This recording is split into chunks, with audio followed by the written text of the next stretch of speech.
പല വീടുകളിലും ബാത്റൂം വളരെ മോശമായ രീതിയിൽ ടൈലുകളൊക്കെ നല്ല കറ പിടിച്ചിട്ടും അതുപോലെ തന്നെ നല്ല പോലെ അഴുക്കായിട്ട് പൈപ്പിൻ്റെ സൈഡും പൈപ്പിലും ചുറ്റുഭാഗത്തും ഒക്കെ നല്ല അഴുക്ക് പിടിച്ചിട്ടും കറ പിടിച്ചും കിടക്കുന്ന ബാത്റൂമുകൾ ഞാൻ കണ്ടിട്ടുണ്ട്.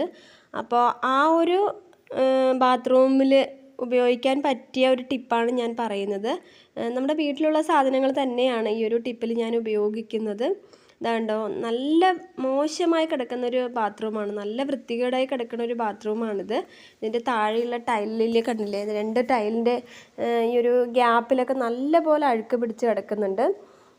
അതുപോലെ തന്നെ നമുക്ക് ക്ലോസറ്റിൻ്റെ സൈഡും ക്ലോസറ്റിൻ്റെ ചുറ്റുമൊക്കെ ഭയങ്കരമായിട്ട് അഴുക്കും ചളിയും കറയും ഒക്കെ ഉള്ള ബാത്റൂം പല വീടുകളിലും ഉണ്ടാവും. അപ്പോൾ അതിൽ നിന്നൊക്കെ നമുക്ക് ഒരു മോചനം നേടാൻ വേണ്ടി ഒരു ടിപ്പ് നമുക്ക് ഉപയോഗിക്കാൻ പറ്റും. അത് വീട്ടിലുള്ള സാധനങ്ങൾ കൊണ്ട് തന്നെയാണ് ഈ ടിപ്പ് നമ്മൾ ചെയ്യുന്നത്.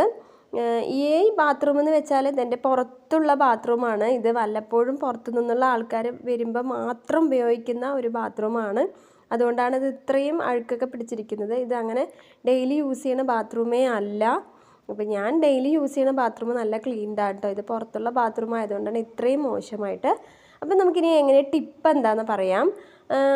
ഉപ്പ്, നമുക്ക് മെയിനായിട്ട് വേണ്ടത് ഉപ്പാണ് കേട്ടോ. 2 സ്പൂൺ ഉപ്പ് എടുക്കുന്നുണ്ട്. അതുപോലെ തന്നെ വീട്ടിലുള്ള സോപ്പ് പൊടി, ഏത് ബ്രാൻഡിൻ്റെ സോപ്പ് പൊടിയാണെങ്കിലും കുഴപ്പമില്ല.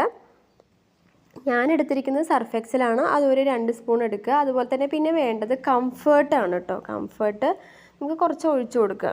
കംഫേർട്ട് നല്ല കട്ടിയായതുകൊണ്ട് തന്നെ ഇതൊക്കെ കൂടി കട്ടിയായിട്ടായിരിക്കും ഇരിക്കുക. അപ്പോൾ ലൂസാവാൻ വേണ്ടി കുറച്ച് വെള്ളം ഒഴിച്ചു കൊടുത്തിട്ട് ഒരു സ്റ്റിക്ക് കൊണ്ട് നന്നായിട്ട് മിക്സ് ചെയ്യുക കേട്ടോ. നമ്മുടെ ബാത്റൂമിലൊക്കെ തേച്ച് നമുക്ക് നിൽക്കുന്ന ആ ഒരു പരുവത്തിലേക്ക് ലൂസായ രീതിയിൽ നമ്മൾ ഇത് മിക്സ് ചെയ്തെടുക്കുക കേട്ടോ. വെള്ളം ഒഴിച്ചിട്ട് ഒരു സ്റ്റിക്ക് കൊണ്ട് വേണം നമ്മളത് മിക്സ് ചെയ്യണമെങ്കിൽ. കൈ കൊണ്ട് ഒരിക്കലും ഇത് മിക്സ് ചെയ്യണ്ട. ഇനി ഇത് ഉപയോഗിക്കുന്നതിന് മുന്നേ തന്നെ കയ്യിൽ ഗ്ലൗസ് ഉപയോഗിക്കണം എന്നുള്ളത് നിർബന്ധമായിട്ടുള്ള കാര്യമാണ് കേട്ടോ. ഗ്ലൗസ് ഉപയോഗിച്ചുകൊണ്ട് തന്നെ ആയിരിക്കണം നമ്മൾ ബാത്റൂം ക്ലീൻ ചെയ്യേണ്ടത്.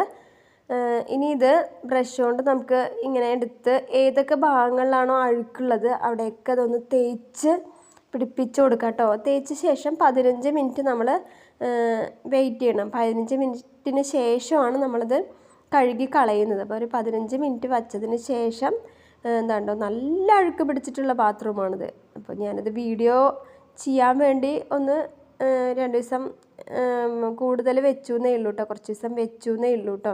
അതുകൊണ്ട് താഴെയൊക്കെ നല്ല പോലെ മോശമായിട്ടുള്ള ബാത്റൂമാണ്. അപ്പോൾ അത് ഇങ്ങനെ ഇപ്പം തന്നെ ഇത് ഇങ്ങനെ ആക്കുന്ന സമയത്ത് തന്നെ നമുക്ക് ക്ലീനായി വരുന്നത് കാണാൻ സാധിക്കും.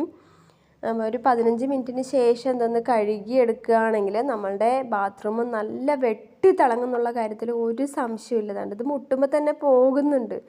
ഇത് മുട്ടുമ്പോൾ തന്നെ ഇങ്ങനെ അഴുക്കും ഇതൊക്കെ പോകുന്നുണ്ട്. നമ്മുടെ ഇപ്പോൾ കറയും അഴുക്കൊക്കെ ഒരുവിധം പോയിട്ടുണ്ട്. വെട്ടിത്തിളങ്ങുക തന്നെയാണെന്ന് നമുക്ക് പറയാം. കാരണം എന്താണെന്ന് വെച്ചത് നോക്കൂ, മുന്നേ നമ്മുടെ ബാത്റൂം എങ്ങനെ ഉണ്ടായിരുന്നു, ഇപ്പം എങ്ങനെയുണ്ടെന്ന് നോക്കൂ. നമ്മുടെ ബാത്റൂമിലെ അഴുക്കും കറയും ഒക്കെ നന്നായിട്ട് പോയിട്ടുണ്ട് കേട്ടോ. ഇപ്പോൾ നമ്മുടെ ബാത്റൂം നന്നായിട്ട് ക്ലീൻ ആയിട്ടുണ്ട്. അപ്പോൾ ഈ ഒരു ടിപ്പ് നല്ല യൂസ്ഫുള്ളായിട്ട് നിങ്ങൾക്ക് എന്തായാലും വരുന്നുള്ള കാര്യത്തിൽ ഒരു സംശയമില്ല.